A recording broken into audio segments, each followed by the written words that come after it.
कट्टरतावादी पाकिस्तान शेपूट वाकडच असणाऱ्या आपल्या शेजारच्या देशाच्या नावाच्या आधी ही सगळी टीकात्मक विशेषणं चिकटून राहिली आहेत। यामध्ये आता भर देखील पडतीये। भीकेला लागलेल्या पाकने आता अब्जावधी रुपयांचं कर्ज फेडण्यासाठी नवीन उतारा शोधलेला आहे। बघूयात पाकिस्तानने नेमका कोणता घाट घातलाय। कंगाल पाकवर 38,640 अब्ज रुपयांचं कर्ज। दारूमधून कमाईसाठी पाकची पावलं। एप्रिल महिन्यात ब्रिटन, जपान, पोर्तुगालला दारू विकली। राजकीय अस्थिरता, सततचा हिंसाचार, त्यात आखाती युद्धाची भर, यामुळे त्रस्त झालेल्या पाकवर आता दारू विकण्याची वेळ आली आहे। पाकमधली कंपनी मरी ब्रुअरीने एप्रिल 2026 मध्ये ब्रिटन, पोर्तुगाल, जपान, थायलंड सारख्या देशांना बिअरसह इतर अल्कोहोलिक पेयांची विक्री केली आहे। पाकमध्ये मुस्लिमांसाठी 50 वर्षांपूर्वीच्या नियमांचा हवाला देत दारूवर बंदी घालण्यात आली होती। त्याचवेळी गैरमुस्लिमांसाठी या बंदीमध्ये मात्र सवलत आहे। पाक सरकारने 2025 मध्ये दारू निर्यातीला हिरवा कंदील दाखवला। तिथपासून विस्कटलेली आर्थिक घडी सावरण्यासाठी पाकने आता दारू विक्रीवर लक्ष दिलंय। आंतरराष्ट्रीय अहवालानुसार पाक सरकारचं उत्पन्न आहे 11,072 अब्ज पाकिस्तानी रुपये, खर्च आहे 16,286 अब्ज रुपये।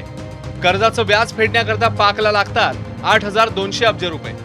पाकवर सध्या 38,640 अब्ज रुपये परदेशी कर्ज आहे, तर सरकारी कर्जाचा आकडा आहे 25,760 अब्ज रुपये।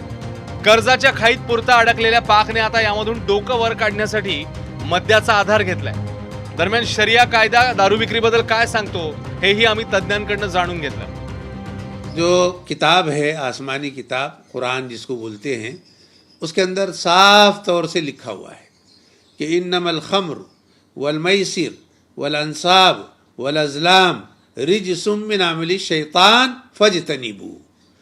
जिसका मतलब ये है कि शराब, जुआ और तीर निकालना, यानी जैसे लॉटरी वाटरी जो होती है, इस टाइप की चीज़ें, और ये सारी चीज़ें ये हराम है। पाकमध्ये दारू संदर्भात जुन्या काळापासूनच बंदी आदेश लागू होते। एप्रिल 1977 तत्कालीन पंतप्रधान जुल्फिकार अली भुट्टोंनी बंदी आदेश दिले होते। जुलै 1977 जियांनी भुट्टोंचं सरकार उलथवलं, कायदे आणखी कडक केले। 1992 ते 2008 बंदी कायद्यात मुशर्रफ यांनी शिथिलता आणली। हा झाला इतिहास, पण वर्तमान काय सांगतंय तर कट्टरवादी धार्मिक विचारांचा पगडा असलेल्या पाकवर आता दारू विकण्याची वेळ आली आहे। आखाती युद्धात मध्यस्थीचा आवडणाऱ्या पाकने दुसऱ्याची उठाठेव करण्यापेक्षा स्वतःवरच्या कर्जाचा डोंगर निस्तरायला हवा। ब्युरो रिपोर्ट, ABP माझा।